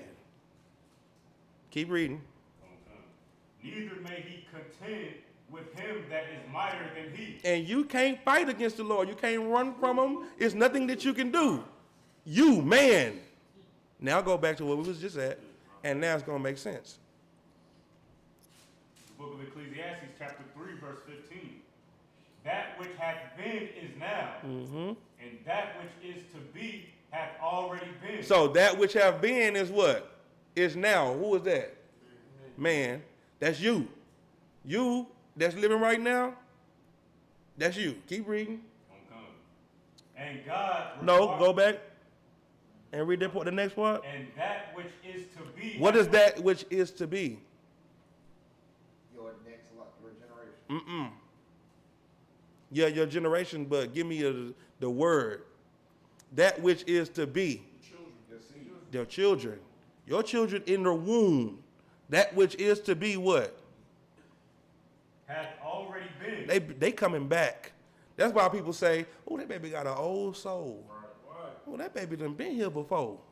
Because he have. Keep reading. And God required that which is past. You can't get away from the Lord's judgment. He requires that which has passed. What you done in the past, you got to come back and pay for it. So let's say, for instance, I died on somebody in my last life. I got away with it. Everything was good. Nothing happened. I come back this life. I don't make it out the hospital. Right. I come back this life. I die at 7. The Lord takes me. Then I come back with a clean slate. Now I come back fresh. Fresh start. but I gotta pay for what is past. God requires that which is past. See what I'm saying? Keep reading. Okay. Verse 16. And moreover, I saw under the sun the place of judgment. What did you see under the sun? The place of judgment. Stop. What is under the sun? Earth. I saw on earth what? The place of judgment. What do we know is the place of judgment? Heaven or what? Hell. Heaven or hell. What does the Bible say heaven or hell is at? Earth. Earth. You are living out your judgment right now. Keep reading. Okay. That wickedness was there. Hell. That wickedness was there. Go ahead. And the place of righteousness. And the place of righteousness. Go ahead. That iniquity was there. You see what I'm saying? Keep reading. Okay. Verse 17. I said in mine heart, God shall judge the righteous and the wicked. This is where you at right now, Ak. On the earth being judged, the righteous and the wicked together under the sun. People try to tell me heaven is hell. When you die, you go to hell. When you die, I never seen a nigga funeral where it was a nigga with flames on the goddamn program. Right. No nigga, no murderer or drug dealer from my family ever went to hell. Everybody said he was gonna go to hell while he was alive, but when he died, he went to heaven. He had wings. Yeah. We all had shirts with wings on it. Talking about R.I.P. Pookie. Fly high. Rest well, my nigga. You see what I'm saying? No, that ain't how it works. You gonna come back and you gonna pay. All right. If you finish that verse, you can finish that verse just to finish it. For there is a time there for every purpose and for every work. Yeah, and then this is the time that you got to pay for whatever you've done, for every work, every action. Everything must be accounted for. What you say, what you do, everything is, and it's going to all be accounted for fully on the day of judgment, because that book gonna be open. And you got the book of life, and then you got them other books. Yeah, you got the book, right, the other books. You got the book of life, you know what I'm saying? The book of life got all the good you've done. But them other books, that's what your accuser gonna be reading from. Your enemy. They gonna be like, who we got up here? oh, this corrupt. Woo! Starting at page 1. And he gonna get to reading it down. And you gonna be sitting over there like, oh, I know, I'm through. Oh my goodness. Damn, they wrote that? Damn, they saw that? Oh my God. My goodness. They gonna tell you, they gonna tell everything. You gonna just lay there because you gonna know you done. And then you gonna hear that voice that's reading their life. But he did come into the truth. He became a new man. He was in Killeen, raising people out the dead too. He was doing this, he was doing that. I mean, yeah, the brother did do this, but you did say, see, it's court. But you did say that if you be ye transformed by the renewing of your mind, you did say if you bethink themselves in the land of their captivity. You know, I mean, Lord, you are a man of your word, aren't you? All right, get up, nigga. Come on. My good and faithful servant. You've been faithful over a few things. I'll make you rule over many. Come on over here, nigga. Get that nigga a crown. Good job. You understand? You gonna be like, you ain't gonna even want the crown. Because they gonna been and read all of the tragedy. You gonna know you don't deserve it. It's like getting a 70 on the report card. You know you really got a 68, 67. And you like, she gave me a 70 and she just went on ahead and gave it to me. I appreciate it, miss, because, you know, I wouldn't be playing football tonight if it wasn't for you. Yeah, straight up. You know what I'm saying? That's it. You're going to get that crown on your head, you know what you're going to do? You're going to take it off and throw it back at his feet.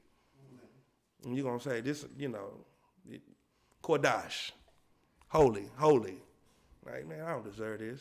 Anything you give me, I don't deserve it. You died for me. And it's the thing that I can't stand for a nigga to come into the truth and tell me how much he love his brothers and love being in the truth, and you can't stop going to the strip club or smoking cigarettes or, eating shrimp. And you want to tell me how much you love the Lord. Nigga, you ain't doing this for me. You're doing it for a nigga that died for you. And you turn your back on somebody that actually died for you, and you want me to believe you love me? I understand. I appreciate it. Okay. Go ahead, What's so heavy about what you're saying too is, Cap, is that what Christ had said, like, they tried to stop him from, when they was coming for him, he said he had to drink the cup. Like, he knew that he had to serve out his judgment. Right. He had to do his thing to seal the deal. Yeah. So it's finished. That's it. And when it was all over, when he was on the cross, after it was all over, he said, "It is finished. I finally got it right. I finally did it." Go ahead. Salaki, with the priest, what he just said, it sparked a question in my head. So if Yahweh Shah is answering for what he did, how do we get tied into that? If like why is he the one that eats it for everybody else when he's really eating it for himself too? Like, Because how do we get? Because like how I say that if we sin willfully, then remain no more sacrifice for sins. mm-hmm. But even though we're still living out our punishments in the reincarnation, All right. What is he covering? Since we're still having to live out, because you have a thing. Israelite asked the question. They be like, well, if Christ died and he got rid of the curse, then why are we living out the curses? So like, what's the science behind that? That's an excellent question. And it's very practical. It's very easy to answer. Christ died. Okay, I don't want to give you the answer. I want you to I want you to understand it so you can answer the question yourself. Christ died for what? He died for sin. Died for sins, right? So that what? That we might have opportunity in life. So you could live and not die for your own sins. Okay, if you slept with another man's wife, and if Christ wouldn't have died, and you slept with another man's wife, what would happen to you? Death. Death. Christ died. You sleep with another man's wife, what happens? You get an opportunity. You have an opportunity to change. You never would have had an opportunity to change before Christ. So now, why are we under the curses? Because we hadn't changed. Thank you. We didn't change. So the sin not gonna go unpunished. So the curse is still there. And Salakia. Go ahead. And that's why that's where the Christians be getting twisted, because they in their head they like breaking generational curses. It's kind of hypocritical too. Because they feel like it's them that can break it, but it's Christ that broke it. But you gotta walk in the same. Walk in the newness of Him. You got to walk in the newness of what Christ died for. So since He died for you to have a new opportunity, now you have to walk like Him. You got to be like Him and live in life and come out of death. Because that sinful life that you were living was death. So real quick, so we know that sin entered the world because of Adam. Right? Right? All right, so is it because like Christ died because of the sin that He brought into the world, which we followed that sin? You know what I'm saying? So Yes. Okay, so we were not supposed to die. Okay. Christ, oh, damn, I want to give you, okay. Okay. Christ, okay. What happened as soon as Adam sinned? Yes, this is the best way to ask that question. What happened as soon as Adam sinned? What you gonna say, sis?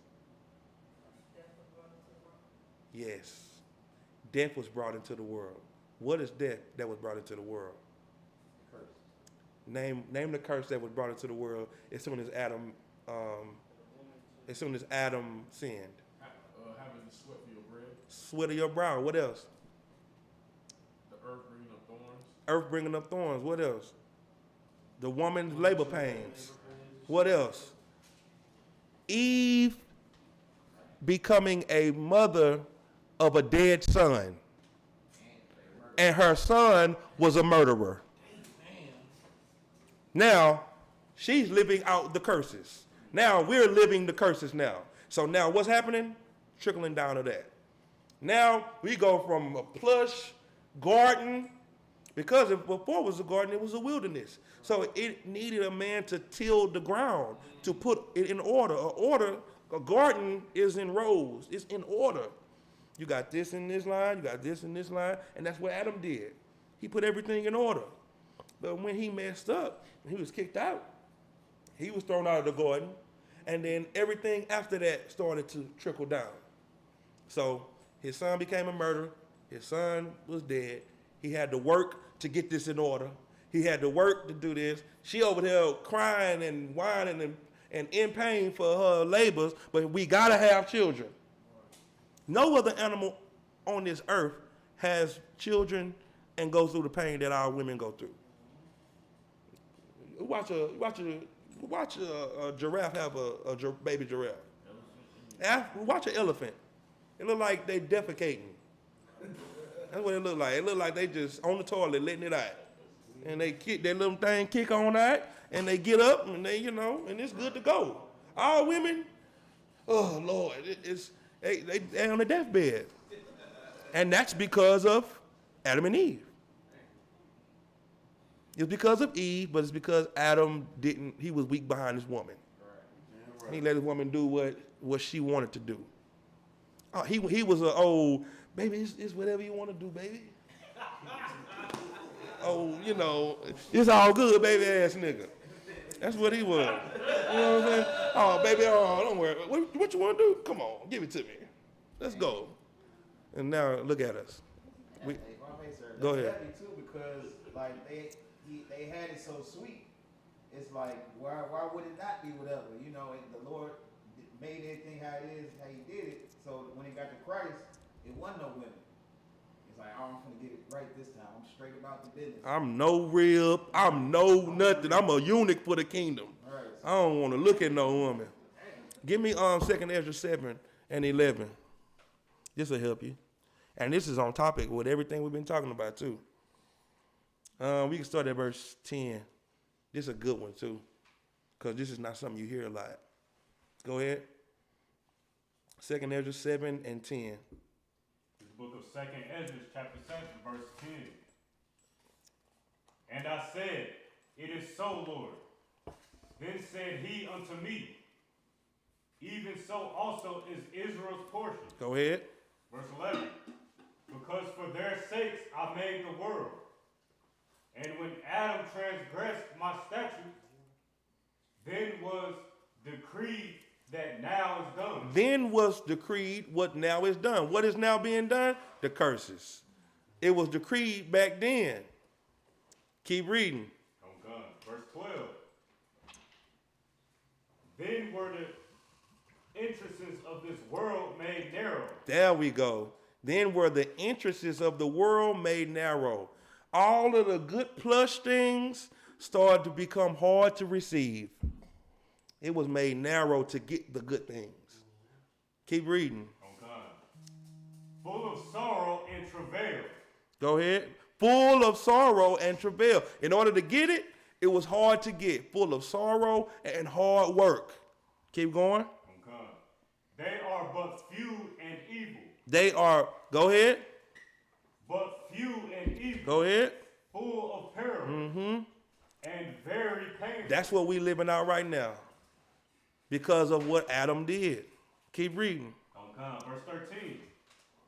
For the entrances of the elder world were wide and sure, and brought immortal fruit. Brought immortal fruit.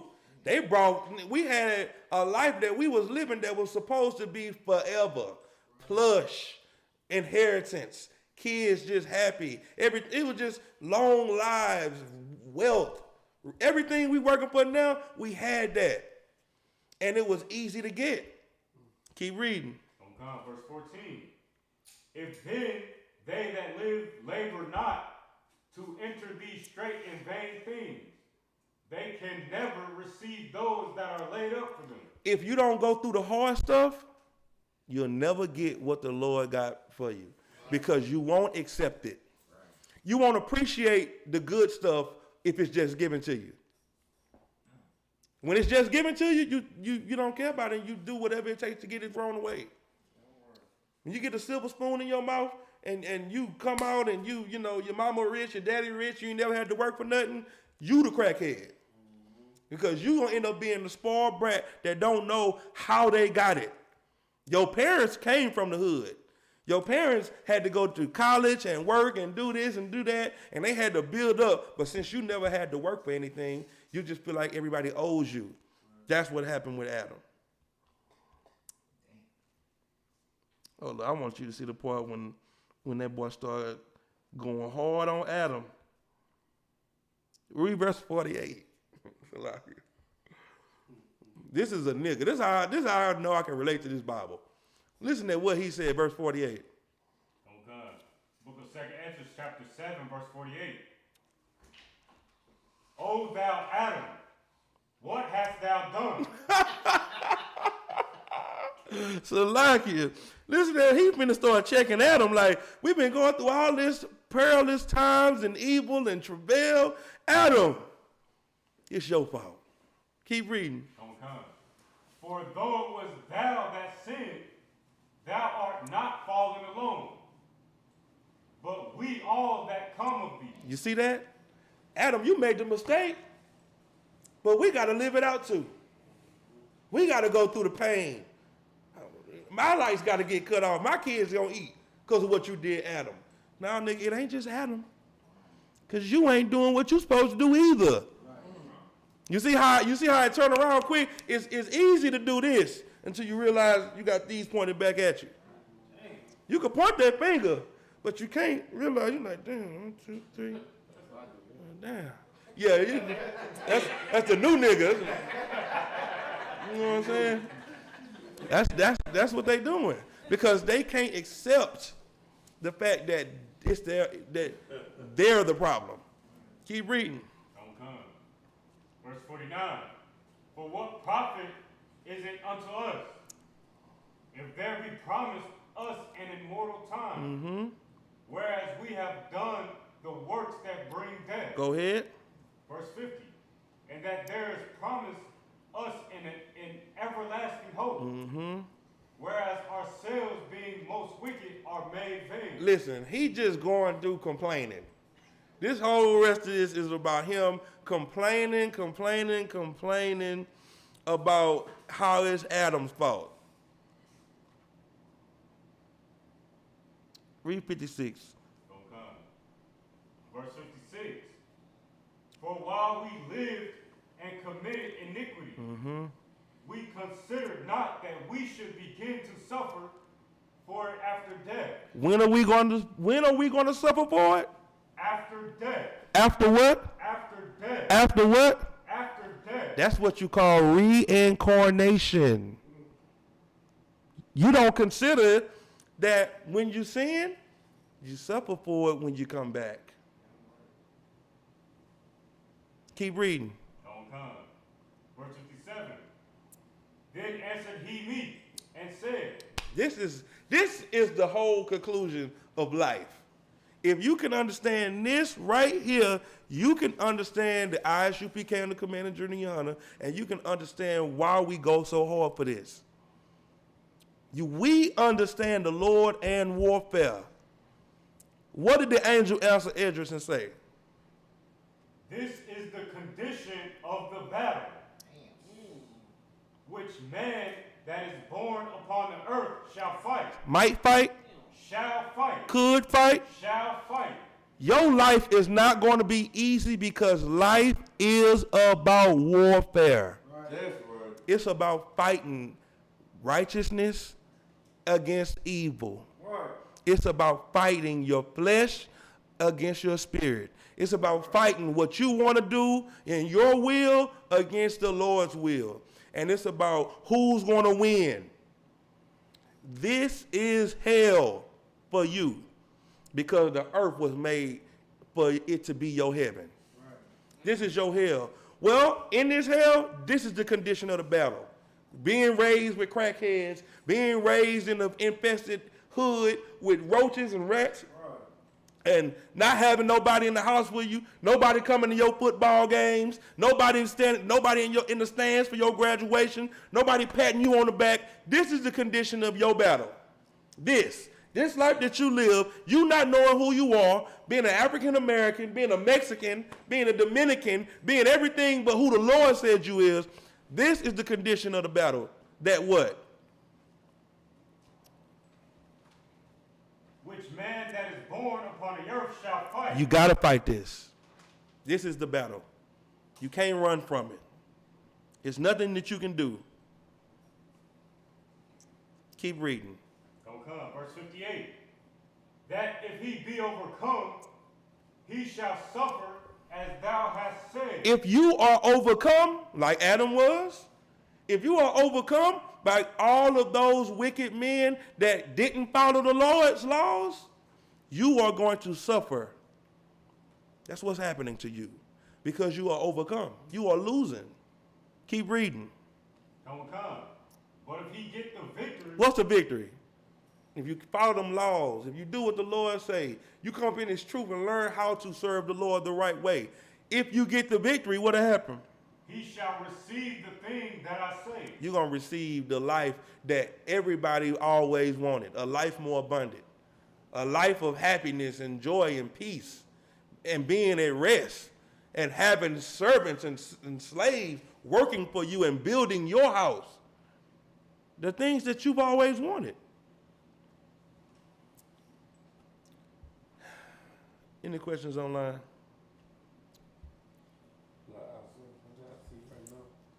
With that, I'll pass the class over to which one of y'all? Who pass the class over to? Pass the class over to Carl Kazan. Give him a hand.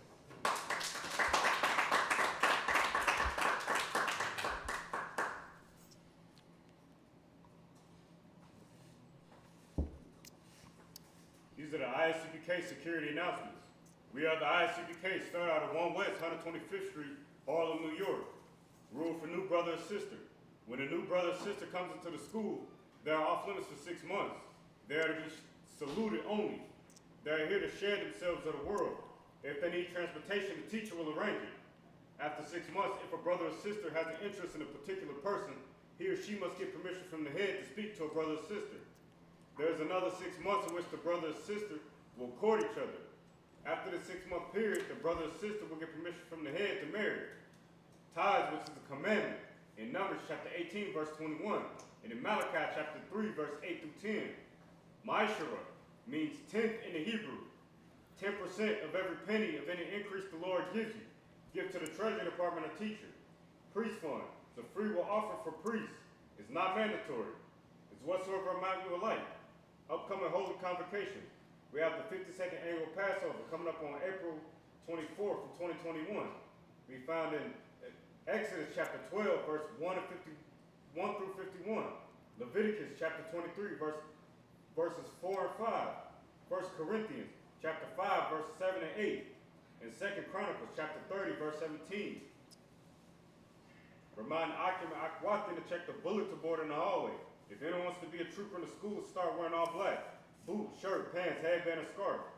And this concludes the ISUPK security announcement. All jokes aside, you know how niggas be like, I'm this and that for life. This and that for life. I'm on West for life, nigga. This a blood oath. Salaki, I just wanted to get to that right real quick. Imagine, give a courteous salute to the brothers. Men of Israel, Imagine Shabbat. Imagine. Barak. Yazmatah. Saw. Turn and face the sisters. Sisters Imagine. That means stand. Imagine Shabbat. You put your hands inside your hands, sis. Okay. Imagine Shabbat. Imagine. Barak.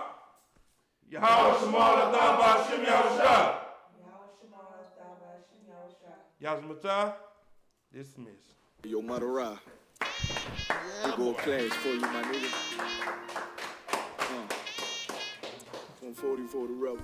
The world turned its back on me. I'm a crippler. We got soldiers, he got soldiers, but I got different ones. Ain't no way out, I tell you once. Don't pray for nothing, sin and curse. We can't forgive what's forbidden. Remain in them trenches. I trust in the Lord, but please forgive me for the times that I did. If rank is given, have your respect to your apprentice. Be about your business. This loyalty's a death sentence. Look, trying to pick up with a blind fit. They said there'll be many mansions. I'm just grinding for my time share. Them devils ain't playing fair. They hunt you like Van Pell. But ain't no getting out the game like Jumanji. Or if you take that oath, it's a Dundee. They try to deal death to a priest. You won't make it out in one piece. So you can stand. Just make sure you got the heart. Say your name 3 times, then it's death to his part. So how you feel about this truth I done shown? This ain't the life you think, little nigga. I should want. Even your own people go this zone. And the Lord said they hate you for my name, so you better keep it on. Ain't no more guessing, ain't no more questions. Make sure my election till I'm tucked away like George Jetson. Murder for capital, now it's murder at the Capitol. The world in amazement, we like fuck 'em, raise it. I pity those watching life as it goes by. Be giving mercy in this life, I don't know why. In pump smoke, never try to. The dead at home, my brother be the dead, it's all I know. In the phone, salute my nigga. They like, how you stay focused? I told them I'm motivated cause of you, my nigga. Brotherhoods and weapons, still got weapons on the scene. And I never do my niggas like Bishop did Raheem. Never mind in all beliefs, they under anesthesia. Shorty say she need me, said she wanna let that love go. Told I let that love grow. But if I bring you to my bed, that's a blood oath. So, how you feel about this truth I done shown you? This ain't the life you think, you nigga. I should want. Even your own people go this zone. And the Lord said they hate you for my name, so you better keep it on. Yeah. All right. Hey, y'all got Skype? Concerts. I don't know if it's on there though. Okay. Oh, you in stop that, it real yeah. quick. I got you. Hold on. All right, yeah,